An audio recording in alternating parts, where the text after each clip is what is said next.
कई high school के छात्र उन अनिवार्य इतिहास की कक्षाओं से जूझते हैं और उनके संघर्ष का एक बड़ा कारण यह है कि वे सोचते रहते हैं कि आखिर उन्हें यह जानने की क्या जरूरत है कि 1000 साल पहले क्या हुआ था।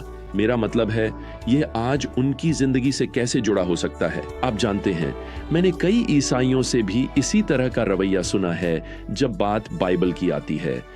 वे सोचते हैं कि मूर्तियों को चढ़ाए गए भोजन का आज के आधुनिक युग में हमसे क्या लेना देना है, इसकी चिंता ही क्यों करें। यह तो बिल्कुल भी प्रासंगिक नहीं लगता।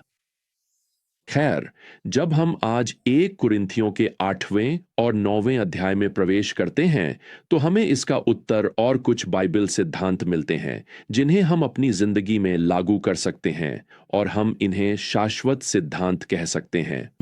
ये शायद आपके आज के किसी मुद्दे का भी उत्तर दे सकते हैं, भले ही ये किसी ऐसी बात को संबोधित करते हैं जो हजारों साल पहले हुई थी। अब यहाँ 8वें अध्याय में पौलुस उस प्रश्न का उत्तर देना शुरू करते हैं जो स्पष्ट रूप से कुरिन्थ की कलीसिया द्वारा उठाया गया था कि क्या मूर्तियों को चढ़ाए गए भोजन को खाना चाहिए। पौलुस की दुनिया में मूर्ति पूजक देवताओं के लिए मूर्ति पूजक मंदिरों में बलि दी जाती थी। ये मंदिर सार्वजनिक सामाजिक समारोहों के लिए भी काम आते थे। साफ कहें तो ये मंदिर अक्सर रेस्तरां की तरह इस्तेमाल होते थे, या जैसा हम आज के समय में रेस्तरां को समझते हैं। वे वहां मूर्तियों को चढ़ाए गए मांस को बेचते, पकाते और परोसते थे। व्यापारी वहां आते, मंदिर के पुजारियों से मांस खरीदते और फिर उसे बाजार में जाकर बेचते थे। तो ये वास्तव में एक बड़ा सवाल है, मसीही लोग इस स्थिति को कैसे संभालें। और हैरानी की बात है कि पौलुस तुरंत कोई सीधा जवाब नहीं देते, बल्कि वे ऐसे शाश्वत सिद्धांत प्रस्तुत करते हैं जिन्हें हम आज अपने जीवन के अन्य क्षेत्रों में भी लागू कर सकते हैं। अब कुछ कुरिन्थुस के विश्वासियों के लिए, जो अपने विश्वास में परिपक्व हो चुके थे, यह सवाल आसान था। और पौलुस यहां पहले पद में लिखते हैं कि चर्च के ये विश्वासी, उनके पास ज्ञान है। दूसरे शब्दों में, वे सभी जानते हैं कि केवल एक ही सच्चा परमेश्वर है और वह मूर्ति तो बस लकड़ी या धातु का एक टुकड़ा है। तो मांस खाना जरूरी नहीं कि अन्य देवताओं के अस्तित्व को स्वीकार करना है। मसीही जानते हैं कि वे देवता झूठी मूर्तियां हैं, लेकिन पौलुस उन्हें चेतावनी देते हैं कि वे इस सिद्धांत को अपने निर्णय लेने में लागू करें। हम इसे प्रेम का सिद्धांत कहेंगे।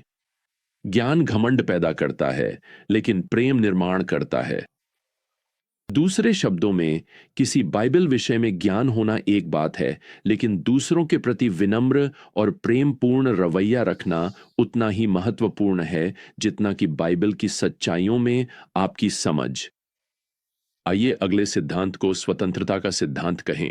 पौलुस यहां चौथे पद में लिखते हैं, इसलिए जो भोजन मूर्तियों को चढ़ाया गया है उसके खाने के विषय में हम जानते हैं कि मूर्ति का कोई वास्तविक अस्तित्व नहीं है और केवल एक ही परमेश्वर है। दूसरे शब्दों में, मसीहियों को बाजार में बिकने वाले इस मांस के प्रति अपनी प्रतिक्रिया चुनने की स्वतंत्रता है। पौलुस यहां लिखते हैं कि मांस खाना गलत नहीं है, क्योंकि जिस देवता को वह चढ़ाया गया था, दरअसल पौलुस और विश्वासियों जानते थे कि वह देवता अस्तित्व में नहीं है।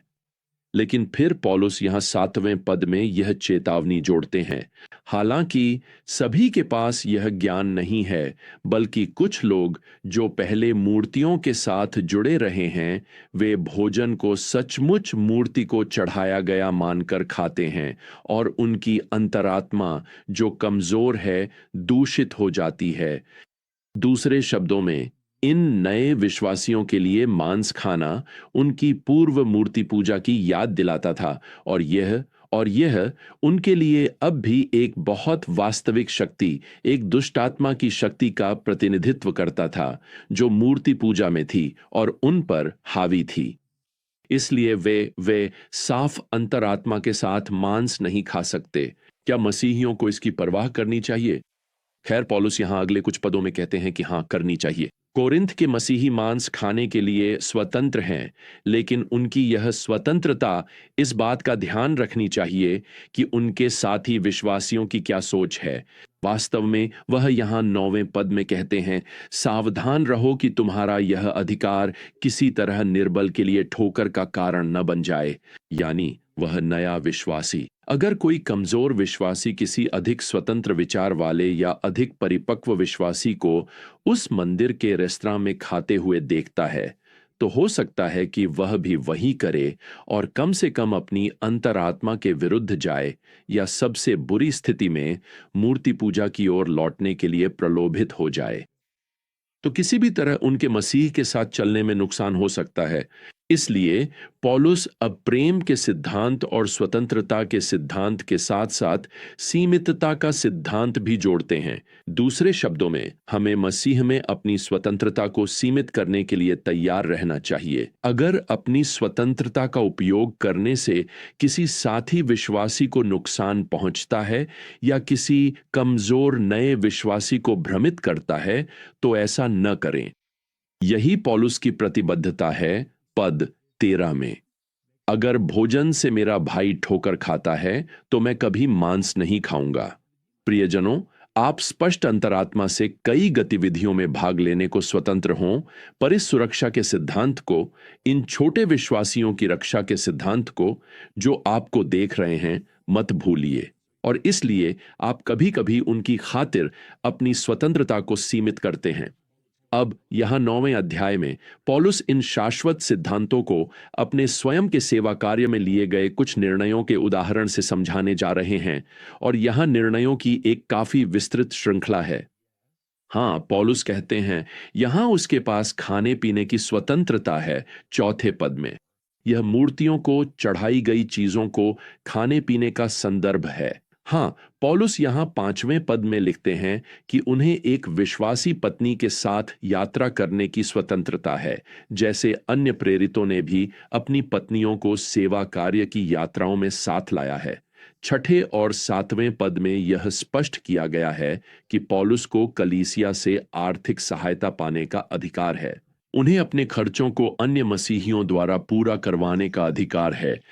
वह यहां छठे पद में पूछते हैं, क्या केवल बरनबास और मुझे ही जीविका के लिए काम न करने का अधिकार नहीं है? स्पष्ट है कि उन्होंने और बरनबास ने कलीसिया से कोई शुल्क लिए बिना अपना खर्च उठाया। हम जानते हैं कि पौलुस तंबू बनाने का काम करते थे, फिर भी उनके और बरनबास के पास कलीसिया से सहायता पाने का पूरा अधिकार था। वास्तव में पौलुस आगे कई कारण देते हैं। वह यहां 9वें पद में उल्लेख करते हैं कि मूसा की व्यवस्था कहती है, जब बैल अनाज कूट रहा हो तो उसके मुंह पर थूथन न बांधो। दूसरे शब्दों में, उस बैल को अपने श्रम के फल में से कुछ खाने की अनुमति मिलनी चाहिए। अब पौलुस इसे यहां 11वें पद में ऐसे तरीके से लागू करते हैं जिसे कई विश्वासियों और कलीसियाओं ने वास्तव में कभी विचार नहीं किया। वह कहते हैं, यदि हमने तुम्हारे बीच आत्मिक बातें बोई हैं, तो क्या यह कोई बड़ी बात है कि हम तुमसे भौतिक वस्तुएं काटें?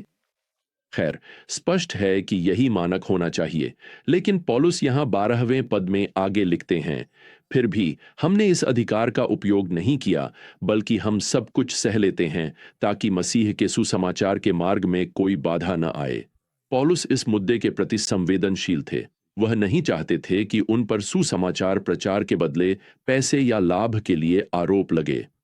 लेकिन फिर भी वह यहां 14वें पद में इस अधिकार को और मजबूत करते हैं। जो लोग सुसमाचार का प्रचार करते हैं, उन्हें सुसमाचार से ही अपनी आजीविका प्राप्त करनी चाहिए। पौलुस इस अधिकार की मांग नहीं करने वाले हैं। असल में वह दूसरों और मसीह के प्रति प्रेम के कारण अपने अधिकारों का त्याग कर रहे हैं। लेकिन यह दुखद है कि प्रेरित पौलुस का केवल एक ही कलीसिया, फिलिप्पी की कलीसिया, निष्ठापूर्वक समर्थन करती थी। फिलिप्पियों 4:15 हमें यह बताता है। लेकिन पौलुस आगे बढ़ते रहे। उन्होंने जो कुछ भी किया वह सुसमाचार के लिए किया।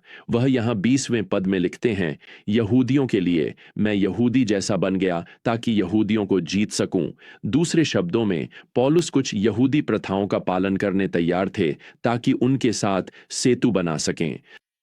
इसी तरह 21वें पद में हमें बताया गया है कि उन्होंने सब कुछ गैर यहूदी समुदाय से भी सेतु बनाने के लिए किया, और यह हमें अच्छी तरह याद दिलाता है कि हमारे जीवन का केंद्र हमारे अधिकारों या मसीही स्वतंत्रता का उपयोग करने पर नहीं है। मुख्य ध्यान सुसमाचार के प्रचार और विस्तार पर है। यह कुछ वैसा ही है जैसे कोई खिलाड़ी अपने खेल में अच्छा प्रदर्शन करने के लिए सब कुछ त्याग देता है, चाहे वह दौड़ना हो, जैसा कि पौलुस यहाँ 24वें पद में लिखते हैं, या मुक्केबाजी, जिसका वे यहाँ 26वें पद में उल्लेख करते हैं। पौलुस लिखते हैं, हर खिलाड़ी हर बात में संयम बरतता है। ये 25वां पद है। तो एक समर्पित विश्वासी यह सवाल नहीं पूछता कि मुझे क्या करने का अधिकार है, बल्कि यह पूछता है, मैं क्या कर सकता हूं जिससे मेरी सेवा, मसीह के लिए मेरी गवाही और भी प्रभावशाली हो। वास्तव में पौलुस यहाँ 27वें पद में लिखते हैं, मैं अपने शरीर को अनुशासित करता हूँ और उसे वश में रखता हूँ। इसका अर्थ है कि एक अच्छी गवाही देने के लिए कुछ ऐसी चीजें छोड़ देना जो स्वीकार्य हैं, और पौलुस के लिए इसका मतलब हो सकता है कि बाजार में बिकने वाले सबसे अच्छे मांस को छोड़ देना। अब हमें कभी नहीं बताया गया कि पौलुस ने आगे बढ़ने के लिए क्या क्या त्यागा, लेकिन उनका उदाहरण आज हमारे लिए एक सवाल खड़ा करता है। आप सुसमाचार के लिए क्या त्याग रहे हैं? आप दूसरों के प्रति प्रेम के कारण अपनी कौन सी स्वतंत्रता को सीमित कर रहे हैं? आइए हम अपनी स्वतंत्रता की मांग करके, अपने अधिकारों की मांग करके अपनी गवाही को अयोग्य या बाधित न करें। आइए इन सिद्धांतों को अपनाएं, सीमा का सिद्धांत और स्वतंत्रता का सिद्धांत। क्यों? प्रेम के सिद्धांत को प्रदर्शित करने के लिए। तो अगली बार तक प्रियजनों, प्रभु यीशु मसीह का अनुग्रह, परमेश्वर का प्रेम और पवित्र आत्मा की संगति आप सभी के साथ बनी रहे। आमीन।